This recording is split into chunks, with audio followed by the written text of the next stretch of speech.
Oh, welcome back to another episode of the Briefcase in the Barn, where A Kyle series. and I talk about faith, life, politics, and all kinds of other verbal diarrhea that nobody cares about. Hey, Apparently, some people care. some people do.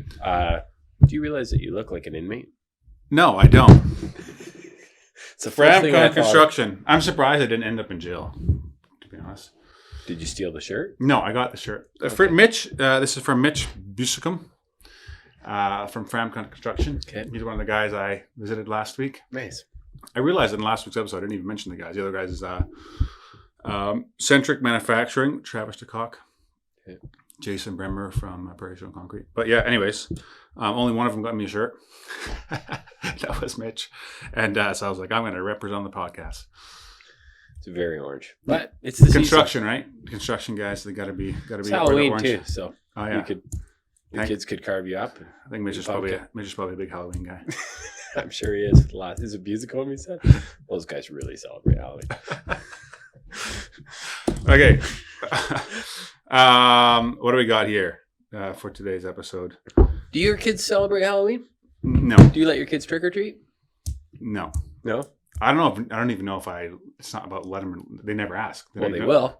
They will. Your kids like candy. Well, they don't even When I know was what it a is. kid, we asked. Okay. I mean, they're not in Okay. school either, right? So they're Well, you're homeschooled. doing a good job keeping them under a rock. I like it. Yeah, they are homeschooled. That helps That helps a lot, yeah. for that kind of thing. As a little kid, I'd where you'd always have what do you call that? Church on Reformation Day, October 31st. And so then I always had a little suit. And so before church, I'd run out to the street and hit a few houses on the street in my suit, right? You're best dressed up as a business guy. Okay, I thought maybe you told me you were a pastor.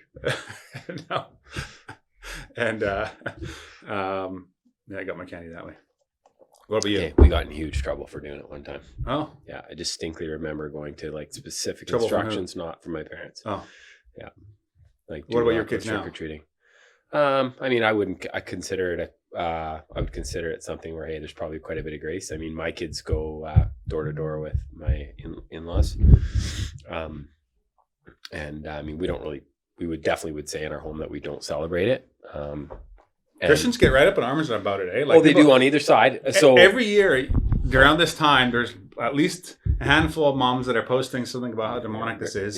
Yeah. So we talk about that, and we talk about, in our home, we like to celebrate the light, and the light comes from Jesus, and we don't celebrate darkness, and we don't, and I think like, So you're Practically. anti-Christmas tree then too? yes, yeah, torch the Christmas tree.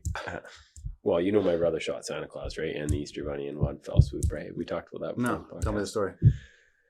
Well, it's actually a brutal story. It's really sad, but like basically he was, and I think it's all old news, so I think I can say whatever I'm going to say. He was fostering in Ontario, and I don't want to butcher the story, so this is my understanding.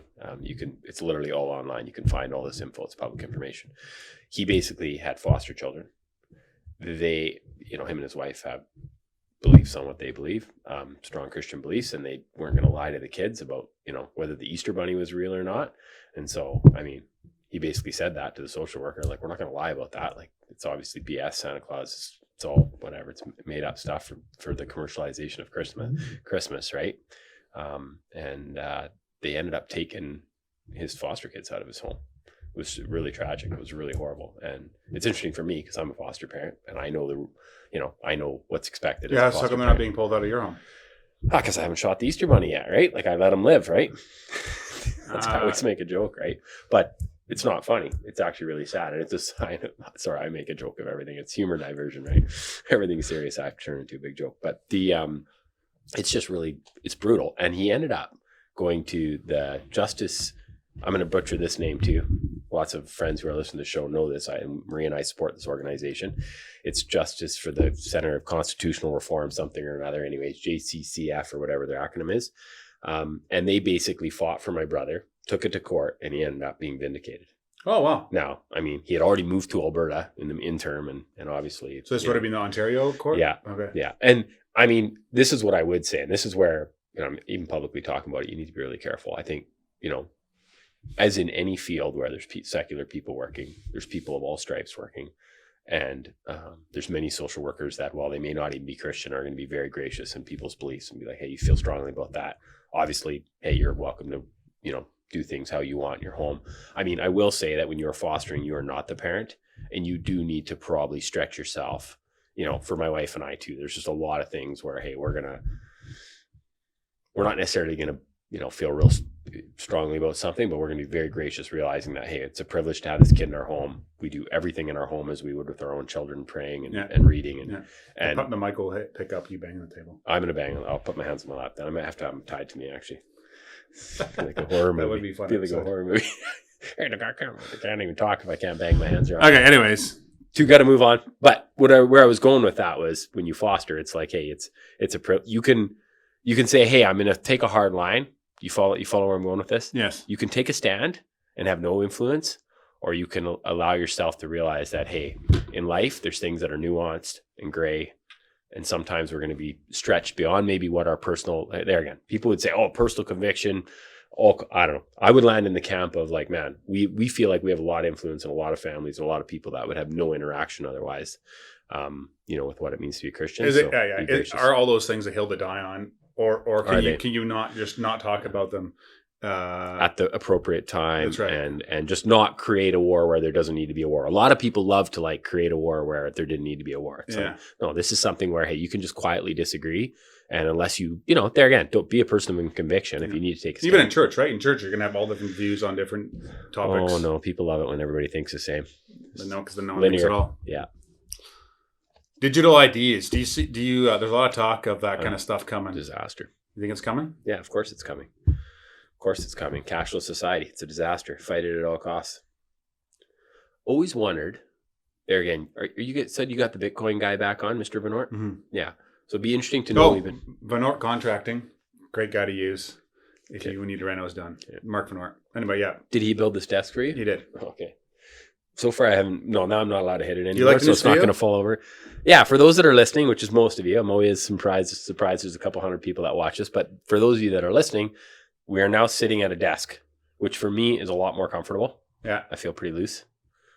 But, I mean, I think we could have more people sitting at this table. Yeah, I got two more chairs and 2 more mics down there. Yeah, that's the so point. We'll have new people on next week. We'll have to put a poll out to see who gets to be the guest, right? People are pretty critical, right? I can't believe how strong opinions people have. And it's great. It's crazy. I love it. Except for very few will talk about it publicly. Someone will come up to me with a great, strong opinion. Come on, let's talk about it. Well. Yeah, because they know, right? They know with the judgment that they judge others, other people judge them, and they do not want that fire wrath upon themselves. Yeah, no, that's fair. Okay, so you think digital IDs and all that stuff I think it's coming. It's imminent. And everything, like even for, I don't know how you feel about like Face ID. Do you use your Face ID on your Apple phone? Yeah. Like I use it for everything because it's easy. Passwords, it's easy. But like we're in deep trouble. Like there is no real privacy, right? Yeah. Ironically, like we already have lost the data's in Apple. They have all our stuff. We trust them with all our info. Yeah. And if they ever do get hacked, I mean, which will eventually happen, who's liable? Yeah, I think especially it'll come when there's like an economic collapse and there's so much like uncertainty, whatever, and the society is ready to snap, that they're going to really crack down and start controlling, which I think is coming. I mean, what was it? What's the Bank of Canada's officer or something like that saying like, hey, like we can't keep going this way. The whole thing is going to collapse. Like, yes, the spending. Yeah, it's bizarre. And then this new budget that they're proposing is just like it's a zinger. It's wild. Yeah, great grandchildren's tax dollars. No, I think it's going to be earlier than that. I think we're going to like. You think in our lifetime we're going to see everything crumble? Yeah. I think in the next 5 years. It's fascinating because a lot more now we're hearing about like austerity budgets. Like it's not popular yet because it'll never be popular. Like nobody has the austerity budget. What's that? Just the idea of like, hey, they're gonna crank back the spending to actually have a surplus budget. There's probably not a surplus, but like hack back enough that it's somewhat manageable growth of debt, right? Like right now it's just spiraling out of control, right? And so, which is why gold is on a heater, right? Gold and silver are gold has the biggest market cap in the world right now, above Apple. Bitcoin is at I think 9 or 10. I think it'll take first place pretty soon here. Okay. Do you have more faith in Bitcoin than gold? Do I have more faith in Bitcoin than gold? Yeah. Do you believe it? Like if you had $1 million to put into one of those, which one would you put it in? Or would you hedge? I would You look like Gary Baars answering your questions 50-50 about First probably. Nations. 50-50. I was thinking about it this week. Like, let's say like everything goes to like Face ID and you can't do transactions unless you have the different things. I would want to have a bunch of gold coins that I can go to my buddy and be like, hey, I'll trade you a cow for some coaching. Food, man. Food. No, we're going back to just literally just trying to eat, right? At some point. Yeah. At some point. That's what's so weird with how our society is, because people live so lavishly. Like you see it too with like, we're in the middle of the World Series now and you see the money that people spend on these things. And I'm like, who has the money, man? Yeah. But then you also see people in the comment section say, hey, like, I'd mortgage my house to go to that once in a lifetime experience. That's how people live, right? Like they're willing to just be poverty stricken forever to have a few. Well, I think people don't realize though, or it doesn't get taught that like everything is made, everything needs to be made and produced and nothing is free. And people just assume that their whole life they're going to have everything they need. You're totally have right. education. You're totally right. Have all these things. I'm like, no, like you have to contribute to things. That came because of many, many years of people doing the right things over and over. And now we do not have that. No, or even just in business, like make sure you add more value than you take. Like you have to be building. Otherwise, if too many people take, and it's easy to do because you grow up where you're given so much, right? Yeah, and you naturally, I think human nature is that we are always kind of live in a bit of a state of fear of not having enough. And I see it even like in farming communities or people that are like succession plannings with elderly parents transitioning a farm. Yeah. Like it's fascinating how someone who loves it, they love their kids so much. And I even think myself, I'll be this way. Like it's literally a sin in my heart. Like you want to help people so much or be in a partnership. And now all of a sudden you're succession planning and you're transitioning and the parents just clinging on at like 76, worried about having enough money when, they're probably getting 4 or 5 million. I'm like, how long do you think you're going to live? Yeah. And how much traveling are you going to do? Like you just don't need like, you know what I mean? But it's just the fear of somehow not having enough. It's a strong emotion. Yeah. Or wanting more. I think it's having enough. Yeah. Yeah. I think a lot of it, because I think as you get older, I think people are self-aware enough to realize that obviously they're not going to live forever. I think it's different in our age where, in your 20s and 30s and 40s where you're growing and you have all these kids and in my case, you see all these kids that need to be getting married and you think of all the things that could cost you money and braces and like life is expensive. Yeah. But yeah, if you're 70 and you're still like not going out for dinner because you want to like invest it in or property. Cash. I don't know. Whatever. It's complicated. It's everybody's personal journey, their finances. But I mean, that's why, if we lived according to God's command to not be anxious for tomorrow, because I'll give you what you need, we'd hold things a lot less loosely and be a lot less problems. Yeah, it's pretty hard. It's almost like not sinning would be better almost. Yeah. Weird. What else you got? Oh, I went to the Phil Wickham concert. Took our oldest daughter to that. Okay. Which is pretty cool. What's your favorite Phil Wickham song? You have one? Not really. No. How was the concert? Was it like, would you say after? Well, it was the first concert I've been to in a very long time. Okay. I mean, many of our listeners would be very uncomfortable there. Yeah. But it was, I was encouraged multiple times. You weren't on your phone? I was on my phone quite a bit, yeah. Googling the people that were playing and checking out their theology. Who'd you go with? I went with Marie and then our oldest daughter. It was her birthday present. Oh, okay, so cool. We went just with one kid. It was pretty cool. Then on the way back, we stopped and I picked out 30 cows. Because it was down in the States. It was pretty bad. I'm like, is this crossing the line? Work-life balance? I don't know. It felt pretty practical. We were right by the farm. Where was it? Was a long ways away. It was in Everett. Okay. Well, and then, like on the way back, we stopped. Outside in a stadium? Or? It was in the Angels of the Wind. It was 10,000. It was packed. It was sold out. Okay. Yeah. And it was interesting because... And so do you actually feel like you're praising God when you're there and enjoying it and like blessed by it? Yeah. And I think where I was going with that is many times in the night, it was a 3-hour thing with 4 different artists, all great singers. First of all, it was like really nice singing, like beautiful, like, I used to go to concerts when I was younger. I went to all kinds of trash concerts. It's like, country rock. You can't hear the people singing the words. It's like just like I say, I've gotten into fights. It's just every experience I had at concert was a mass, drugs and all kinds of weird stuff.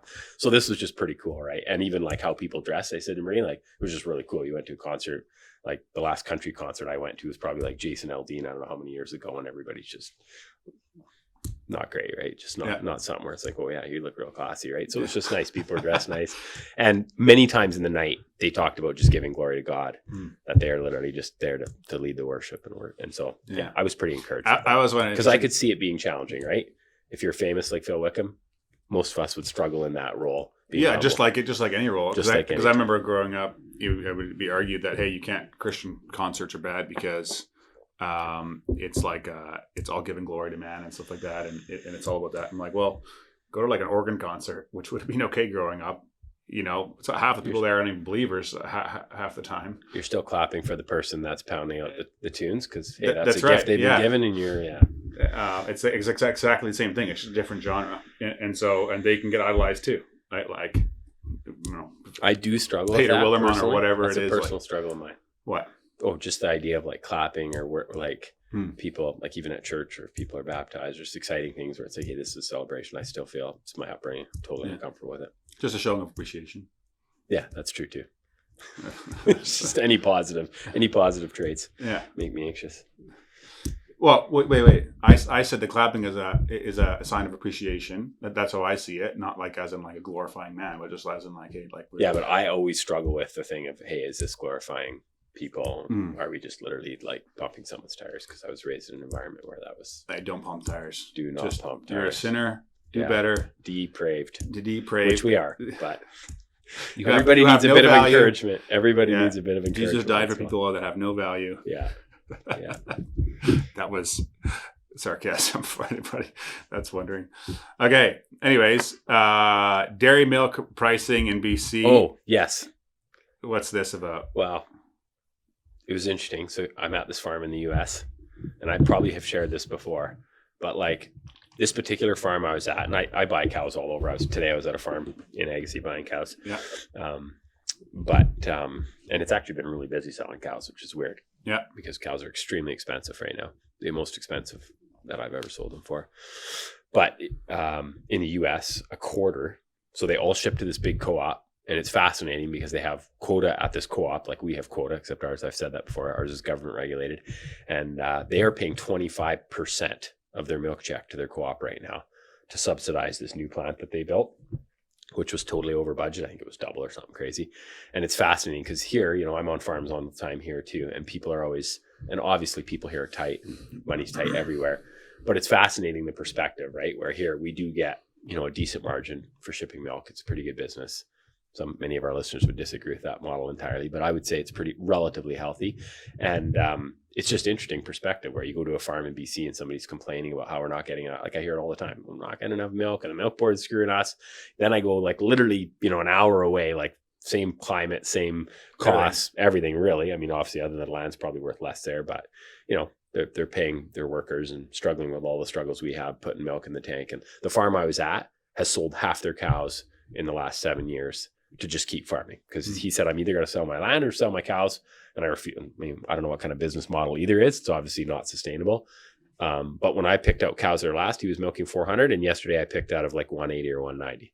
So we're down to like, you know, half the amount. It's pretty sad. Going down. Yeah, it's interesting. Yeah, I think, and overall, another reason I put that on the notes is because our market, like the dairy market, it's funny how circular everything is in life. And we're going back to the 90s where like protein's being paid for. So like we just got a notice as dairy farmers in BC and Canada or I should just say BC, probably the Western provinces, where now they're going to change it because we used to get paid mostly on fat because fat was the rage, cream, butter. Now it's turning where protein is. Yeah. And like, you know, you're not a dairy farmer, so you won't totally understand this, but people that are listening that understand that at the cow side will, like you literally breed genetically to have high fat cows and you feed them a certain way and you know, give them all kinds of stuff and you can get fat really high. So I remember being a kid in the 90s working on a dairy farm and I want to say our fat on the tank was like 3.6, you know, which is, you know, pretty low. Today, some 36%? 3.6%, okay. Sorry. And then, you know, today, a lot of farms are in the high 4s. Jersey farms are 5 something, but you know, Holstein herds like mine would be, you know, I'm usually around 4.3, 4.4. So now they're turning that around. And obviously the easiest way to motivate somebody to make a change on how they breed and how they feed their cows is going to be in the pocketbook. So they're changing it. And I mean, I joked with a farmer this morning. I mean, and people don't like to hear this, but the way of the future is it's a commodity, ship more milk, less money, and do it more efficiently, right? So as much as people say, hey, our system is broken, we also will be forced in the environment that we're in to adapt and give the market what the market wants, right? Yeah, always works that way. Anyways, yeah. that's the dairy farming bit for our faithful listeners that are dairy farmers. We had some good feedback this week on that, actually. Let me see if I can find it here. We had a listener. No names though, eh? No. I don't care. Yeah, you don't care. This guy's name is Bob Jones. It's Thursday, and I finally listened to this week's Briefcase in the Barn. Nice to have Mike on. I went to church with him back in the day and lived a couple blocks away from him. There was no dairy talk and no barn talk. What am I going to do? I'm going through withdrawal. Hope Gary's back soon. I chuckled. And the funny thing is, I mean, Mike, he's a politician, right? He could talk about anything. You could have brought up the barn and he probably could have talked about it better than I did. Probably. One thing I've changed the subject. One thing I've noticed recently is a common trait among guys from like 25 to 55 years old. And I kind of got thinking about it because I think in the next 3 to 5 years with AI coming, I think there's going to be huge job loss and huge amounts of suicide rates will explode. I think because of that. You see it in Japan, especially. Japan's been in stagflation for a long time and super high suicide rates. Like people don't have purpose because you can't really move ahead. It's not because of the job thing. Okay. That could be. I've been to Japan. That could be. But one thing I have noticed between that in that age group of guys is there's like 4 common traits that I see. So first is they don't trust the government. People used to have some sort of trust in the government back in society, but the trust in the government is like at an all-time low. And so they don't have security there. They don't have much hope for the future. They think the world's going to shit. So they don't have much security there. They believe 80 or 90% of what they grew up in church is bullshit. And so they don't really trust the church. And they had absentee dads. Maybe they were physically around, but they weren't emotionally around. And so you have no more moorings in this life, right? All those things give you security. So you feel very alone and you're like floating. So you're 35 years old. You feel like you should have your crap together and you don't. And so what do? You isolate because you feel like you should, right? But you don't actually know what to go do. So you go, usually it's work, where you go find all your purpose because that gives you some sense of self-worth. But you also don't really know what you believe yourself because your dad never believed in you and you're used to doing what the church and the government and everyone else told you to do. So now you're trying to form your own beliefs, but you've never been believed in really yourself. And so you feel super lost because you don't understand your beliefs really well. You don't know how to behave, right? Like you don't know how to show up. And so you just, isolate and hold back to yourself. And so I think it's just more important than ever because of that. And I see it so common, like I would fall in that camp. And I think lots of other guys do, maybe women as well. But we need to find a purpose in something bigger than ourselves. Because if it's just our company or our growth or all the stuff we have, like you realize, especially with all these like uncertainties, it doesn't actually give you that much security. We need to find a purpose in God and in our family. And like put our purpose there, because then regardless if we lose our company or the government goes to crap or which all those things could or may happen.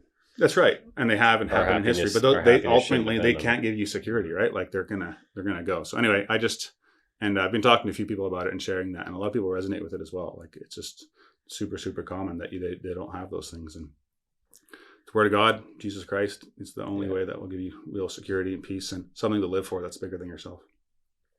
What do you think of my analysis of those 4 things? Government, future, dad, and the church. Well, I think they're probably pretty accurate. I feel, I see a lot of that myself. I feel like the father wound is super big with a lot of people I deal with. Way bigger than people realize. Way bigger. Yeah, nobody acknowledges it. Yeah. Or knows about it, educated about it. A lot of people think it's like, oh, my dad was nice to me. He didn't beat me. Like, there's no yeah, they just don't realize how much the lack of emotional connection mattered, right? Yeah. Also, people that are, especially Christians, I think they, might even realize it, but it would be considered hurtful or to bring it up. Or not even to bring it up. Just they would think, hey, I just need to get through that. Like he did the best he could would be a very common phrase that I hear from people, which is totally fair.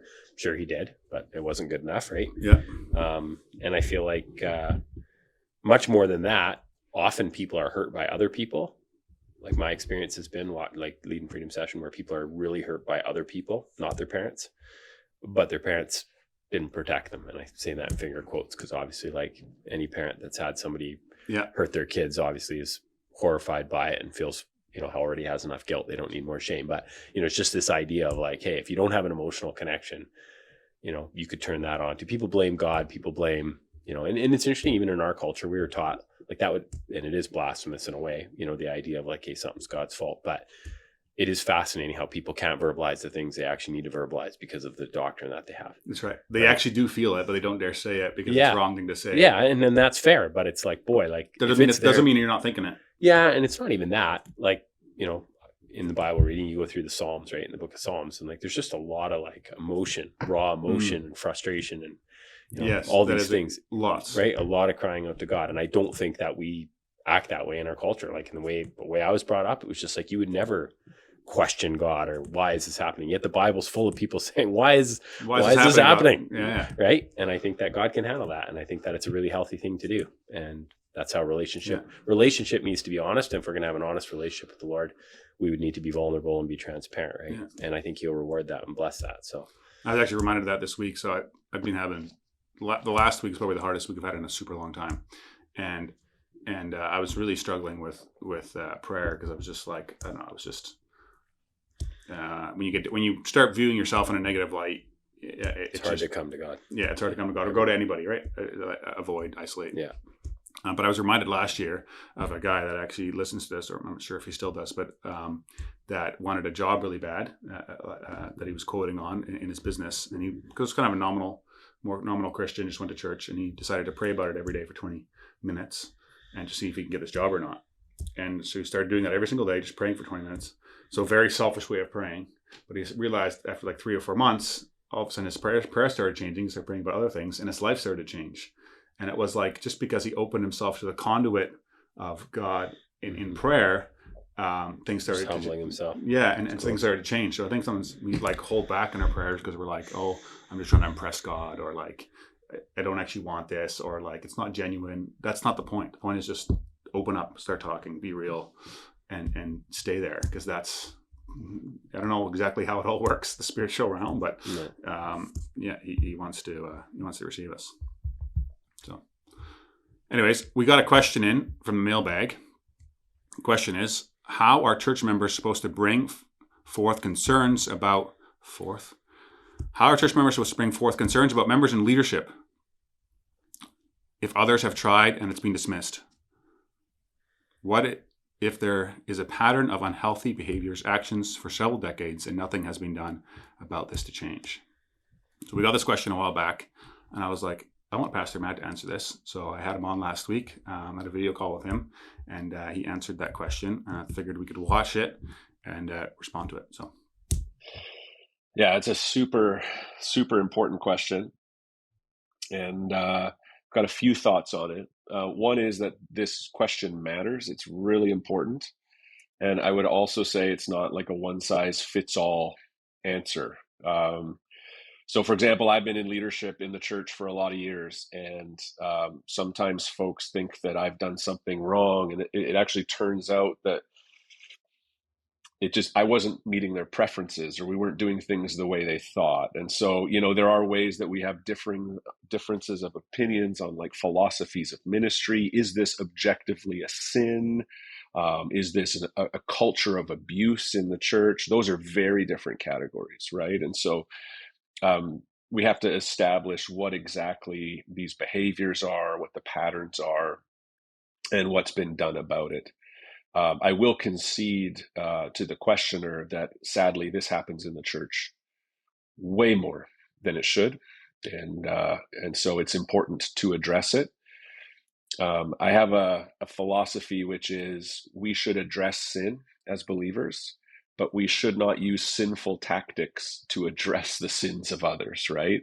And so our goal is to be Christ-like, even as we address the sins of others. We don't want to get caught in sinful behaviors ourselves. And so this requires prayer, it requires wisdom, and ultimately striving to address sinful patterns in leaders in the church is important, and it should happen.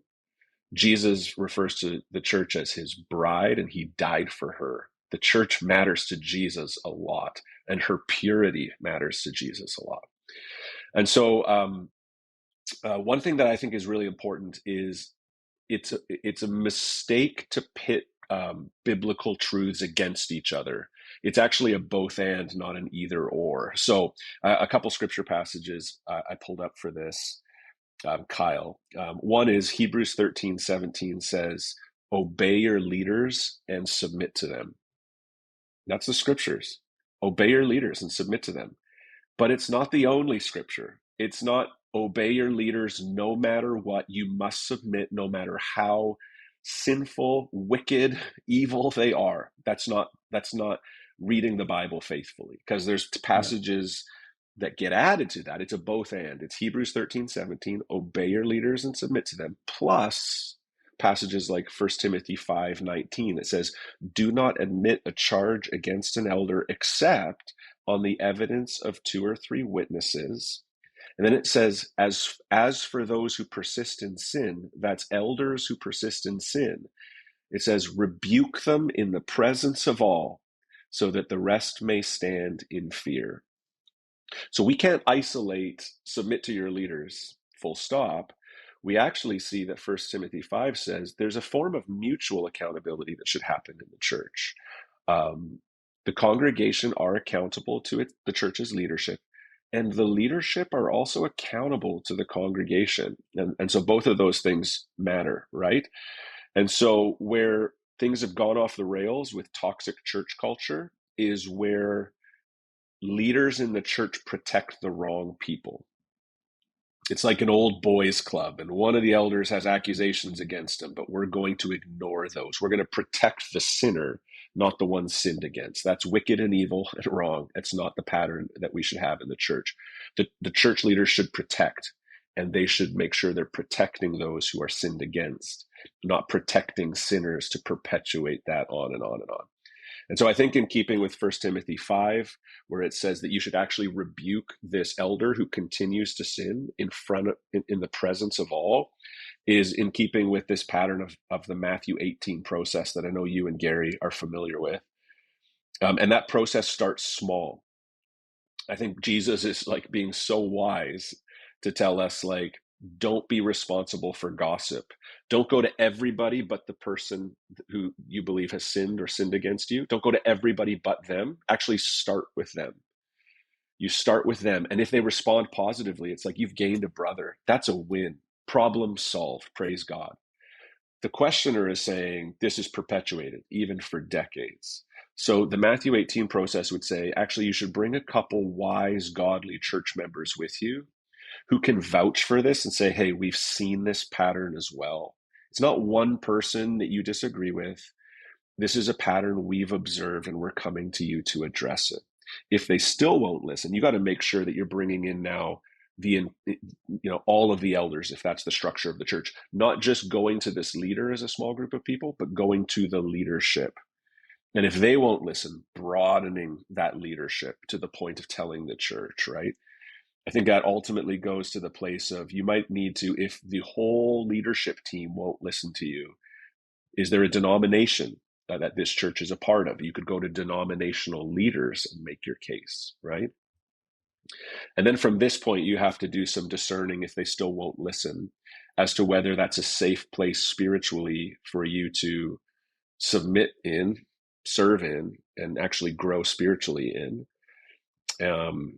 And ultimately, if you don't see a pattern of change having gone through that whole process, you probably need to step out. I would encourage someone, if they feel like they're in that place, document that as well.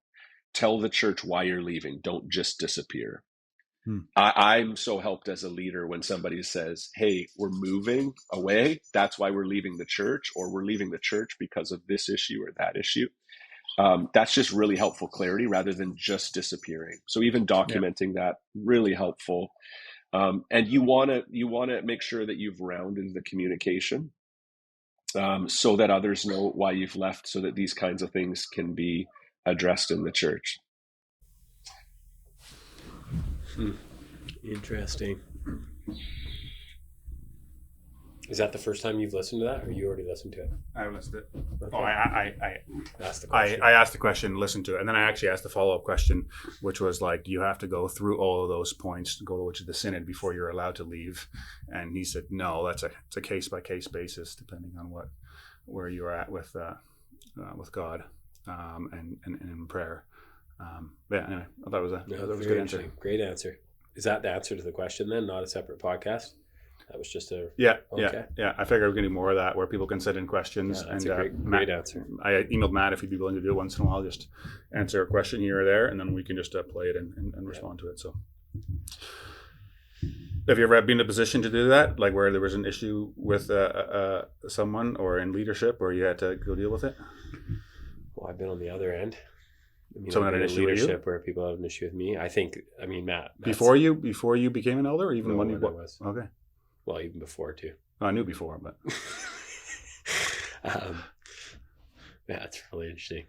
It's interesting. Can you talk about it or not? Is it what was the accusation against you? No, I won't say that. All I will say is, and this is actually fascinating. That's why it's very pertinent to my life, because it's like I have these situations all the time.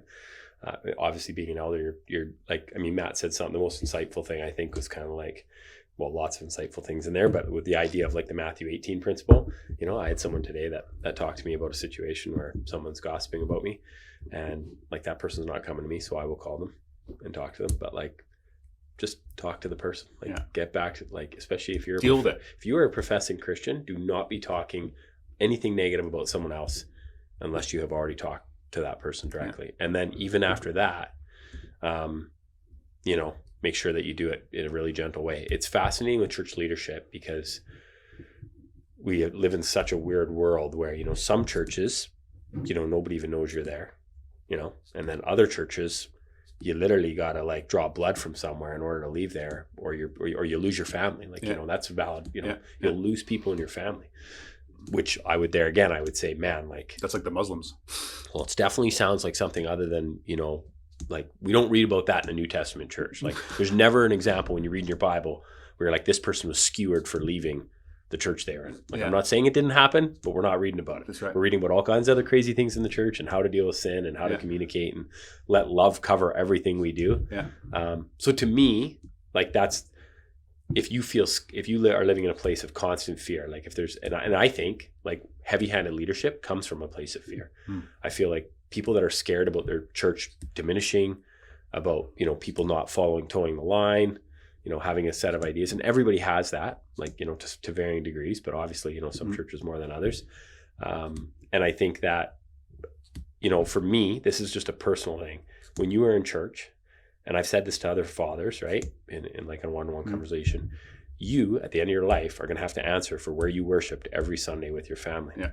Right? Like that's on you for your children. Just like the pastor will have to answer for his congregation and the elders will have to answer. Yeah. You don't have to answer to your dad in 100 years. No, you do not. Answer to God. You have to answer to him today because he's going to meet you on Sunday and not have you over for lunch if you don't go to the right church. But like, you know what I'm saying? So this is serious business. And I think too many people, myself included, often live in the fear of man rather than the fear of the Lord. We always talk about the fear of the Lord, but practically that would mean, we'd behave differently, and where is God calling us to worship? And so for me, my experience has been going to church over the years, and I mean I've only been in basically 3 churches. I mean I've been to 100 churches, but I've been to 3 churches for good chunks of time, and all great churches in their own way. But like if I'm at a moment, which I've had at church before, where it's like, hey, I don't feel like this is the kind of teaching I want my kid to listen to. I don't feel like this is healthy doctrine. This is health. Like I just don't feel that God, this is where God would want me to be with my family. Then that for me in my heart, if I prayed about it, is enough conviction. I don't need 7 people to tell me I can leave. I don't need permission. It's like, hey, if I've wrestled with the Lord, and I think people do way more wrestling with people and their own fear of people than they do really with like, hey, what am I actually called to do? Right? Well, I think it brings up that other point I brought up earlier where people don't have trust in the government and everything else like that, but including the church, but they don't know what they believe instead. They kind of know what is wrong, but they don't know what is right. Because it's way easier. A lot of churches actually just talk about all the wrongs that you shouldn't do, but they don't actually what to avoid. What you should go do. They're like the positive side, but you kind of realize what's wrong, but you've been told your whole life that all these other people are wrong as well.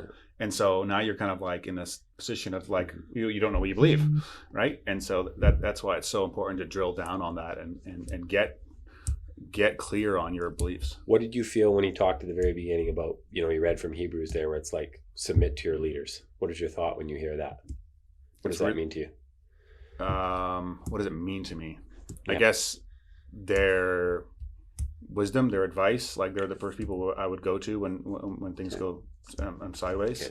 That it's also a lot easier to do when you respect them and you believe that they're doing the right thing, and stuff like that. Like I went to Pastor Matt actually after church a couple of Sundays ago for some prayer for some stuff I was struggling with.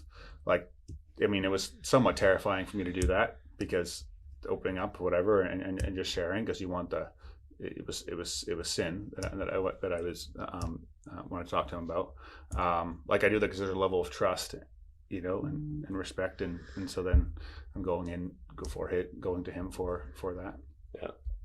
My experience, I guess, and he kind of alludes to it, but is like people do have a lot of preferences, right? And I do feel like there again in our church culture today, maybe not as much where we come from, because probably the pendulum swung the other way most of our life. But in church culture today, in evangelical church culture, there's I go to the church that I like. I go to the church where it suits my needs, where it works for my family. And then if I don't like anything I hear for any reason, I go find another church, because there's 17 more of similar flavor that are just a little bit different, where I won't know quite as much the sins that go on there. That's the other side. That's the other side. And I do feel like, and I mean, this is me being honest, because I was an elder during COVID. My experience is that there's something really special about being able to submit. I mean, I feel like I submitted in that time to the broader group. Didn't always necessarily feel completely aligned, but knew that these are godly men that really did want to do the right thing. And then even if, I guess the tied to that is the fact of church elders are sinful people. Church leaders are sinful people. Do we allow them any grace, or do we automatically think the worst thing if something, because often, even in a sermon, you'll hear of something and your spidey sense is up. And especially if you're, I've had it from other people even recently where, public things are going on and somebody doesn't quite say quite the right thing aligned with what they're like. Listen, man, do we want everybody tooting exactly? Of course we don't. Like, we want people that do think differently. We want people that, question the narrative, or at least, definitely think outside the box and that are wrestling with things. So my experience has been, in that sense, hey, like, think, even for myself, like, just think the best, assume the best of people. Yeah. Assume positive that this person is really trying to do positive the right intent. Thing. Assume positive intent. And, because we create stories in our mind. Oh, we do. We create ones. We create big things and big fears. And, I don't know. I think there again, as far as church leadership goes, it scares me when there's not a lot of leaders. I talk to friends where it's like, hey, there's like 4 or 5 like real leaders in a church, like a huge church. I'm like, hey, that's a very small group of men that are dictating the future, directing a lot of people. I found out what is interesting. This past Sunday was, I can't remember the title of the sermon, but it was about hospitality and how one of the requirements that God has for church leaders in Timothy is hospitality. Along with gentleness and things like that. And I mean, we should see those types of traits in the leaders, right? Like, you know them by their fruits. And so they can say all the right things, but what are their actions showing? Are they joyful? Are they gentle? Do they serve? Jesus gave those commands. A lot of them, like after he'd washed everyone's feet, like he was like, he's God, right? Like, usually people that are really important, we give them the nicest seat. They don't have to do any work. No, I'll clean up, whatever. No, Jesus went and served. That's our model. That's our model. Yeah. Pick up the chairs. Yeah. Get your hands dirty. Pick up the garbage. Yeah. It is counter to kind of how we work on a human level. I think that people, and there again, this is like it's such a loaded question, right? And I think Matt answered it really well, but I do feel like if you're not going to gossip, and you don't feel like any change is going to happen, and you're pretty sure there isn't, like, do you want to upend your whole, or at some point, are you the person that does kind of say, quietly writes a letter, hey, this is the reasons that I'm leaving. You know what? I'm praying for you guys. I feel like enough people have addressed this.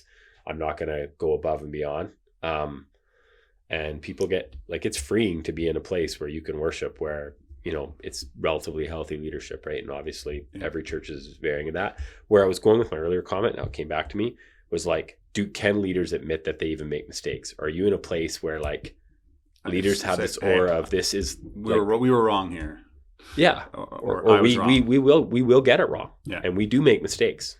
Yeah. Doesn't mean we need to post them from the front every time. No, but actually like also have some examples as well, and where you've changed. Like, if you can't think of any examples where you've led wrong, if you've been in leadership for a long time and made mistakes and owned and deviated to something else, and be able to just talk about that freely, then that's a big red flag. Yeah, red flag. Yeah. That's a great way of saying it. And I guess I know church cultures where Because a lot of people say, "Oh, I've made mistakes before." Okay, well, what? Well, and then they have no examples, right? Well, they know, they just don't want to say it. Yeah, exactly. I know they know. That's the point, though. Like, is that if you can't come up with anything, then you're not actually owning anything, right? It's like saying, like, oh, I'm a sinner and I struggle with all these things, but never having an example of anything. It's just like you're denying. There again, I think you're going to submit to anything that's, not a preference. And I think a lot of the things that people do talk about in church are preferences, right? Yeah. Interesting. Someone asked me recently why my dad's church has lost a lot of members over the last few years. And I think it's partially because the last 25 years my dad was at that church, he never really preached about outward things, like what you should do on Sundays or how you should dress or any of those things. But for any community, you need to have one thing in common. Like of any community in the world, you need to have one thing in common or a couple of things in common that are your binder, the binder of the community that keeps everyone together. So if you have like a few outward rules and everyone follows those, well, then you have a community, right? Then like everyone does the same thing. But if there's not a clear preaching of the gospel, because a church should be the gospel is the binder, right? It should be any background, any age, whatever else. It's a unifying factor because it levels the playing field completely. That's right. Yeah, it should be the gospel. But if it's a whole bunch of like outward rules, and now also those outward rules aren't ever talked about anymore, well, your binder is gone, and the whole thing's going to fall apart. And so that's why big churches like the Mormons or Jehovah's Witnesses or any other Christian churches that really harp on a few rules, often those churches grow and get bigger and bigger because that's the binder. Like you don't leave because that's what we do. That's what we don't do. And so that's why I think the only real binder of any church has to be the gospel. Otherwise it's going to go south. Anyways, that's my hot take on that. That's pretty. No comment. What do you mean no comment? No comment. No comment at all? Okay. No, nothing. Anyways, thanks for listening, guys. If I got a bunch more jobs to fill, positions. It seems like there is a huge amount of positions available, but not a huge workforce or people to take them. But it's going counter to everything that we're reading in the jobs report and the data report. Well, it's good. It's good, high-paying jobs that are the hardest to fill. Like smart people that are taking ownership. Okay. Too many simpletons walking around. Yeah, I mean that seems to be the easier jobs to fill. Okay. So, engineers, we need a bunch of engineers, product development manager. There's a few other jobs, but so anyways, if you're looking for a job and there's a good chance I have something available or can find you something. So please do reach out for that. Or go call Mitch at Framcon. What does he do? Just builds barns or builds what? A lot of like concrete forming. Okay. And on big jobs, smaller jobs. So he has some bunch of pump trucks, concrete pump trucks. He does work out here locally as well, actually. He's in Alberta, but he's done a bunch over here. So, yeah. Anyways, thanks for listening, guys. I'll catch you next week. Maybe we'll have 4 people. Maybe one. Maybe all by yourself.